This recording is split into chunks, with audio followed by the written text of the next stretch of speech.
El cambio en México es uno de los más interesantes en la historia de la humanidad. Hay una nueva conciencia social y mucha madurez en la gran mayoría de los mexicanos. Junto con este cambio, se están revelando para las masas muchas verdades ocultas, algunas ocultas por siglos. La Universidad Jesuita de Guadalajara, la ITESO, ha acusado al presidente AMLO de tener una red de bots.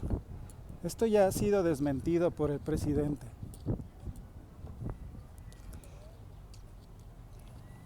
Nosotros no tenemos bots. Y si lo pensamos, ¿para qué querría bots un presidente tan popular, cuya principal característica es la honestidad? Lo que están viendo los investigadores es a personas reales, haciendo redes, haciendo amigos, defendiendo su opción política. Algunos tal vez fueron atraídos por redes de bots para confundirlos, pero no son bots. Una de las características de los grupos conservadores a través de la historia es que siempre acusan a los demás de hacer lo mismo que ellos. La Universidad Jesuita de Guadalajara, estamos hablando de una de las instituciones más controversiales en la historia de la humanidad.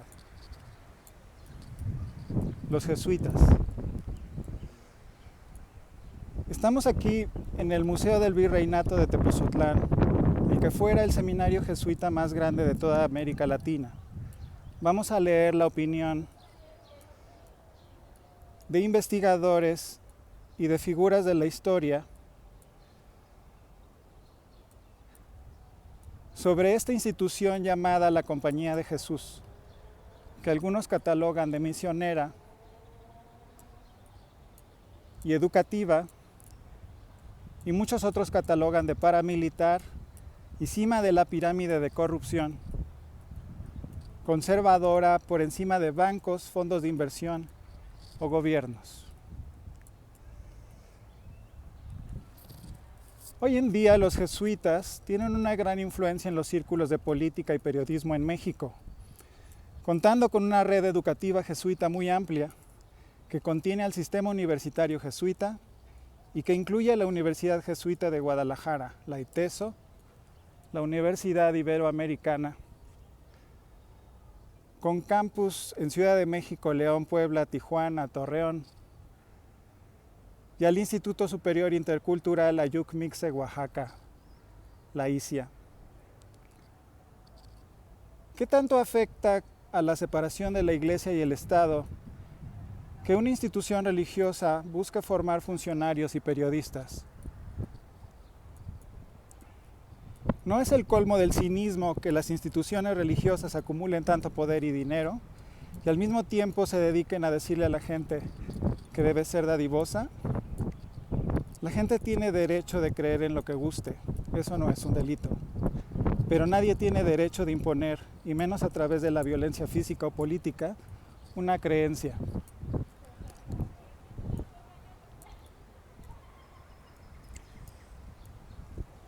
Y menos para engañar y manipular o dominar a los demás, acumulando riquezas y fomentando la infiltración y el asesinato. Si esto es así, son los mismos católicos los que deben exigir a su iglesia que ocupe las riquezas acumuladas, posiblemente las mayores del mundo, más que cualquier empresa o banco, fondo de inversión o país, para ayudar a los pobres. Y si no lo hacen, entonces reconocer que no estamos hablando de una institución religiosa, sino política, heredera del Imperio Romano, disfrazada de religión. Quiero aquí ser muy claro, no estamos hablando de religión. Los jesuitas nacieron como oposición militar a la reforma luterana, reforma que eventualmente dividió a Europa en una parte moderna y otra arcaica. y en palabras de Carl Sagan, uno de los más grandes astrónomos y filósofos del siglo XX, lo que fue calificado por ambos bandos como una guerra santa, más bien fue una explotación del fanatismo religioso por los ambiciosos de tierra y poder. Nada que ver con la verdadera espiritualidad de los seres humanos. Yo soy Julián Sagredo, doctor en Matemáticas Aplicadas por el Instituto Tecnológico Federal Suizo, una de las escuelas más avanzadas del mundo, físico por la UNAM y maestro en Ciencias de la Aeronáutica y la Astronáutica por la Universidad de Washington. Para ustedes simplemente Julián. Bienvenidos.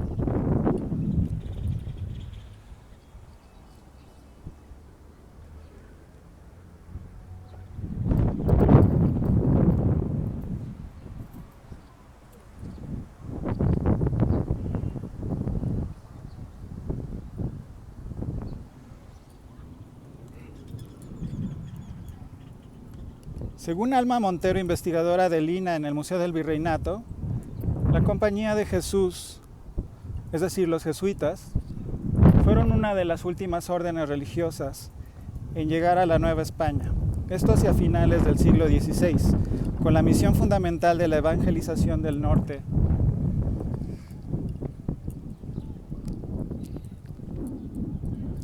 Y del establecimiento de un sistema nacional educativo. Después de varios intentos, finalmente escogen a Tepozotlán como la sede de su semillero y a través de 200 años logran la construcción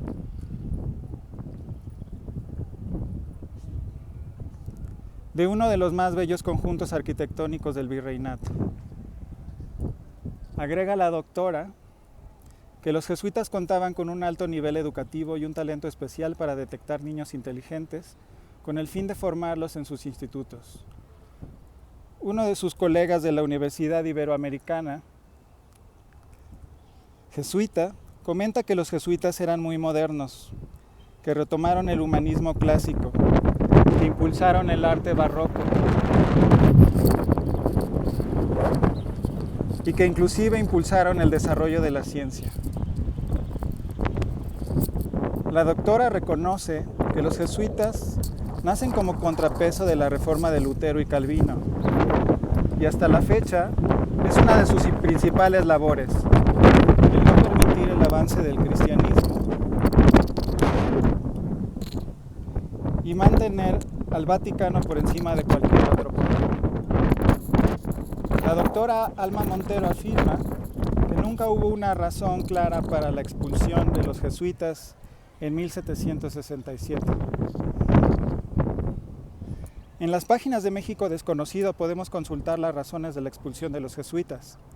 El 25 de junio de 1767 se presentaron las Fuerzas Armadas en todos los colegios de la Nueva España, junto con el delegado del virrey, notificando que por orden de Carlos III, los jesuitas quedaban desde ese momento incomunicados y tendrían que salir para España sin más pertenencias que el breviario, la ropa puesta, el dinero y el dinero que les perteneciera. Entre los decires y maldecires que causaron su expulsión, se achacaba a los jesuitas haberse enriquecido enormemente en las misiones, haber intervenido en política obstaculizando a los reyes de España, haber planeado el asesinato de los reyes José de Portugal y Luis XV de Francia. Adicionalmente, los jesuitas, a diferencia de otras órdenes religiosas, se negaban a negociar nada con los estados no católicos y no aceptaban dar regalías a la corona. No fue sino hasta 1813 que volvieron los jesuitas a México, luego de la independencia nacional, o durante la independencia nacional. Esta es una visión oficial de los jesuitas. Sin embargo, vamos a escuchar lo que dicen de los jesuitas algunas de las más importantes figuras de la historia. Su fundador, Ignacio de Loyola, entre muchas otras cosas, dijo lo siguiente: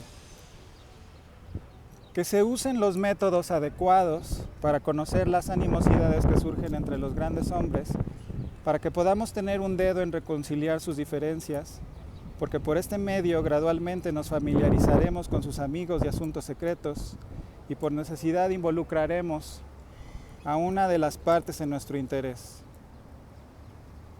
Inmediatamente después de la muerte de cualquier persona del puesto, deje que se ocupen oportunamente de conseguir un amigo de nuestra sociedad preferido en su habitación, pero esto debe ser encubierto con tal astucia y manejo que evite dar la menor sospecha de nuestra intención de usurpar la autoridad del príncipe. Y una de las más controversiales es la siguiente. Dejando a un lado todo juicio privado, siempre deberíamos estar listos para aceptar este principio. Creeré que el blanco que veo es negro si la iglesia jerárquica así lo define.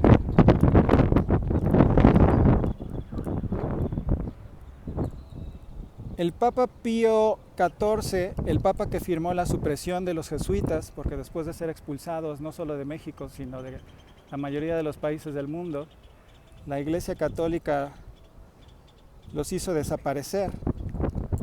Dijo lo siguiente: la supresión se lleva a cabo, no me arrepiento de eso, habiéndome resuelto solo después de examinar y pesar todo, y porque pensé que era necesario para la Iglesia. Si no se hiciera, lo haría ahora, pero su supresión será mi muerte. Y estaba en lo correcto. Más tarde murió envenenado. John Adams, que fue el segundo presidente de los Estados Unidos, dijo lo siguiente: mi historia de los jesuitas no está escrita con elocuencia, pero está respaldada por autoridades incuestionables. Es muy particular y muy horrible. Su restauración es precisamente un paso hacia la oscuridad, la crueldad, la perfidia, el despotismo, la muerte. No tendremos enjambres regulares de ellos aquí, con tantos disfraces como solo un rey de los gitanos puede asumir, vestidos como editores, escritores y maestros de escuela de pintores. Si alguna vez hubo un cuerpo de hombres que merecieran la condenación eterna en la tierra y en el infierno, esta es la sociedad de Loyola. Napoleón Bonaparte, emperador de Francia, dijo lo siguiente acerca de los jesuitas: los jesuitas son una organización militar, no una orden religiosa. Su jefe es el general de un ejército, no el mero padre abad de un monasterio. Y el objetivo de esta organización es el poder en su ejercicio más despótico, poder absoluto, poder universal, poder para controlar el mundo por la voluntad de un solo hombre. El jesuitismo es el más absoluto de los despotismos y al mismo tiempo el más grande y enorme de los abusos. El general de los jesuitas insiste en ser maestro y soberano sobre el soberano. Donde quiera que los jesuitas sean admitidos serán maestros, lo que traerá un costo. Su sociedad es por naturaleza dictatorial y por lo tanto es el enemigo irreconciliable de toda autoridad constituida. Todo acto, todo crimen, por atroz que sea, es un trabajo meritorio si se comete para el interés de la sociedad de los jesuitas por orden del general.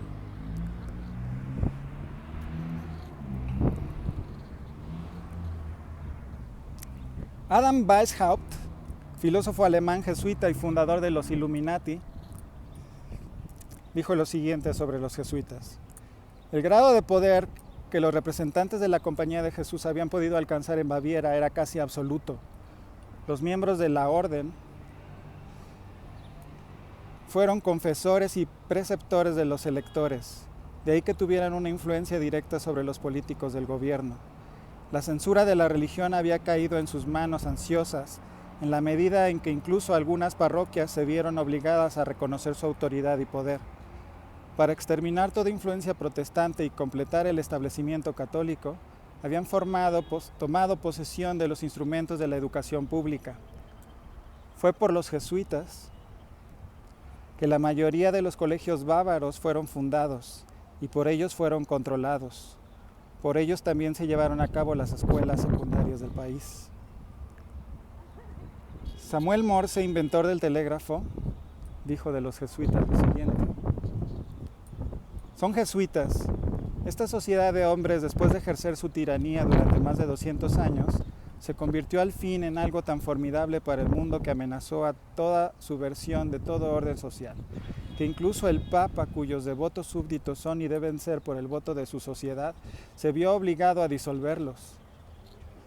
Sin embargo, no habían sido reprimidos durante 50 años antes de que la influencia menguante del papado y el despotismo requiriera su labor útil para resistir la luz de la libertad democrática.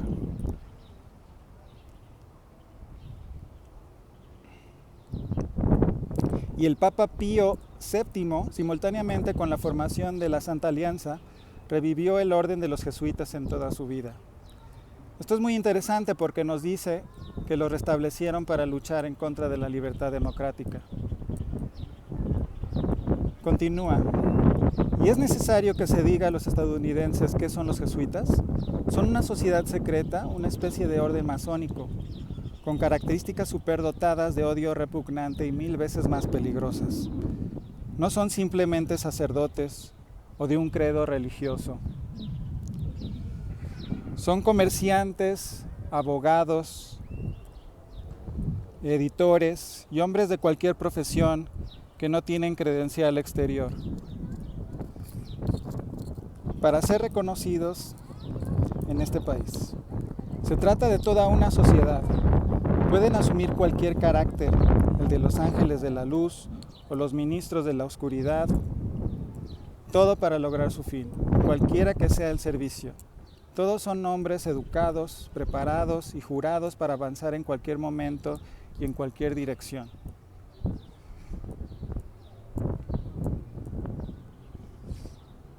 Y para cualquier servicio ordenado por el general de su orden.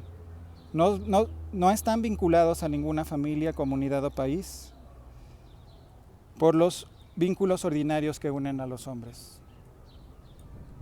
Y vendido de por vida a la causa del romano pontífice. ¿Y quiénes son estos agentes? Son en su mayor parte jesuitas, un orden eclesiástico proverbial en todo el mundo por su astucia, duplicidad y falta total de principios morales, una orden tan hábil en todas las artes del engaño, que incluso en los países católicos, en la misma Italia, se volvió intolerable y la gente exigió su supresión.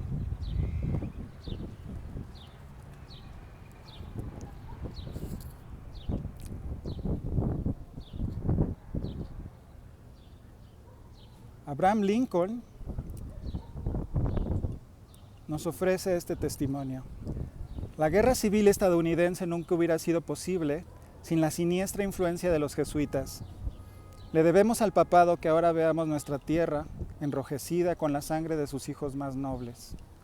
Aunque existían grandes diferencias de opinión entre el sur y el norte sobre la cuestión de la esclavitud, ni Jeff Davis ni ninguno de los líderes de la Confederación se hubieran atrevido a atacar al norte si no hubieran confiado en la promesa de los jesuitas de que bajo la máscara de la democracia, el dinero y las armas de los católicos romanos, incluso las armas de Francia, estaban a su disposición si nos atacaban. Los protestantes tanto del norte como del sur seguramente se unirían para exterminar a los sacerdotes y a los jesuitas. Si pudieran aprender cómo los sacerdotes, las monjas y los monjes que aterrizan diariamente en nuestras orillas con el pretexto de predicar su religión, no son más que los emisarios del papado, de Napoleón III y de los otros déspotas de Europa, para socavar nuestras instituciones, alejar los corazones de nuestro pueblo, de nuestra Constitución y nuestras leyes, destruir nuestras escuelas y preparar un reinado de anarquía aquí, como lo hicieron en Irlanda, en México, en España y donde quiera que haya personas que quieran ser libres. Ya se han hecho tantos planes contra mi vida que es un verdadero milagro que todos hayan fracasado. Cuando consideramos que la gran mayoría de ellos estaban en manos de hábiles asesinos católicos romanos, evidentemente entrenados por los jesuitas. El brigadier Thomas M. Harris da el siguiente testimonio. La organización de la jerarquía católica romana es un completo despotismo militar del cual el Papa es el jefe ostensible. El Papa Negro es el jefe de la orden de los jesuitas y le llaman general.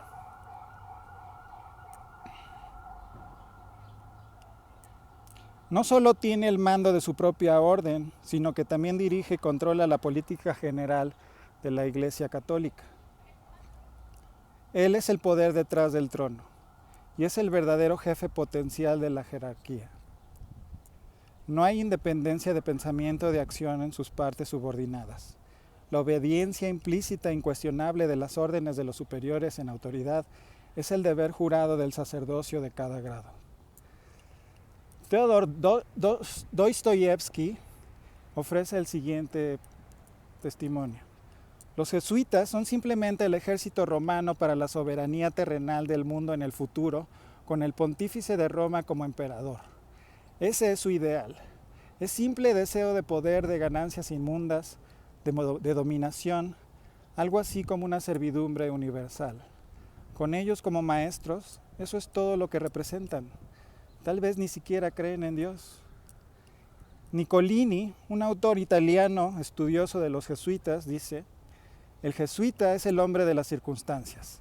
Asumirá y actuará en su propia persona con admirable flexibilidad.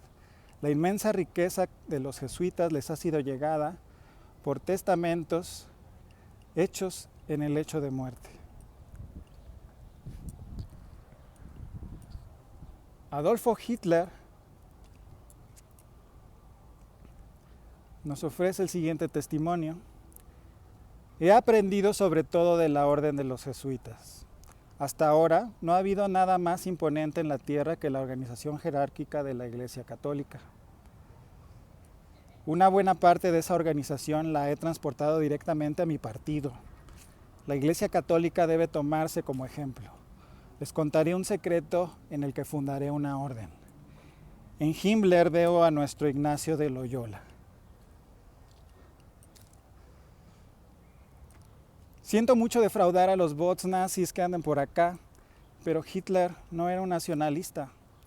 Es más, ni era alemán, era austriaco. Hitler era un agente conservador católico cuyo fin principal era diezmar a las poblaciones judías y protestantes de Europa, y lo logró. Un simple y barato genocida, títere de los jesuitas. Walter Friedrich Schellenberg, el director de la SS alemana, dice lo siguiente: Himmler había organizado la SS según los principios de la orden de los jesuitas. Las reglas de servicio y los ejercicios espirituales prescritos por Ignacio de Loyola constituían un modelo que Himmler se esforzó por copiar. La obediencia absoluta era su regla suprema. Cada orden tenía que ser ejecutada sin comentarios u objeciones. En Estados Unidos, el filósofo Manhattan nos ofrece una visión más profunda de la relación de los jesuitas con la economía. Los jesuitas son uno de los mayores accionistas de la compañía siderúrgica estadounidense. También se encuentran entre los propietarios más importantes de las 4 compañías de fabricación de aviones más grandes de los Estados Unidos: Boeing, Lockheed, Douglas y Curtiss-Wright. Aquí Manhattan nos cuenta que los jesuitas, además de los mayores acumuladores de riquezas del mundo, son los principales dueños de las empresas extractivas transnacionales y del complejo militar industrial. Alberto Rivera, ex jesuita, nos da el siguiente testimonio. Cuanto más alto subí en la orden de los jesuitas, más corrupción vi dentro de la institución.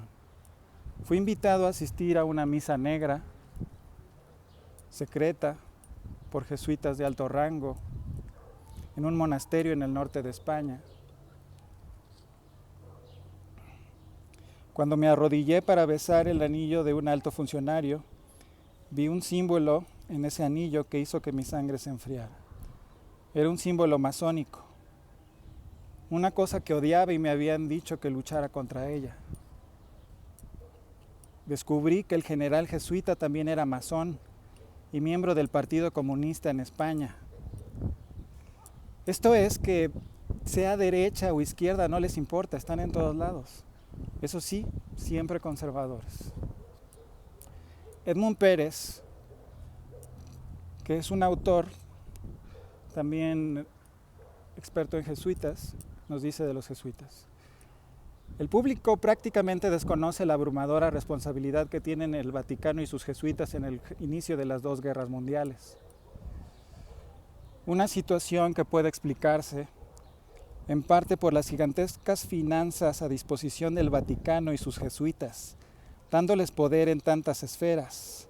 El Führer había llegado al poder gracias a los votos del Partido Católico de Alemania. Mein Kampf fue escrito por el padre jesuita Stempfel y firmado por Hitler. Fue la Compañía de Jesús la que perfeccionó el famoso programa panalemán, como se describe en este libro, y el Führer lo respaldó. Así que, como vemos, nada que ver la opinión de figuras de la historia con la versión oficial de los jesuitas. Por eso siempre es importante revisar todas las fuentes antes de tener una opinión. Creada por Loyola en 1534 con el fin de la destrucción de la Reforma protestante, los jesuitas promocionaron el despotismo absoluto monárquico con el que iniciaron guerras monstruosas, caracterizadas por las masacres de protestantes e inocentes, incluyendo las dos guerras mundiales. Estamos entonces frente a una de las instituciones más poderosas del mundo, tal vez la más poderosa de todas, por la inmensa concentración de riquezas lograda a través de tantos siglos. También sabemos que hoy en día los jesuitas son más poderosos que nunca, inclusive con un general militar al frente del Pentágono y con el control de agencias de noticias como Reuters. Por lo que la pérdida del monopolio de las agencias de noticias en México les duele y mucho. Esto es lo que realmente buscan, el control de las noticias. Mucho tiempo nos han engañado con esta dualidad falsa entre capitalismo y comunismo que no existe, que no resiste a un análisis riguroso. Unos salvan sus bancos, así que de capitalistas no tienen nada, y otros mantienen a élites burocráticas, así que no son socialistas. Eso sí, muy conservadores todos. Qué coincidencia. La lucha por la libertad y el progreso es en realidad entre conservadores, antidemocráticos, corruptos y jerárquicos, contra liberales en pro de los derechos de todos, a favor de la democracia y del libre pensamiento, y con un Estado fuerte que complemente al mercado, garantizando la igualdad de oportunidades para que la única diferencia entre los seres humanos sea su trabajo y su virtud, como lo decía José María Morelos y Pavón.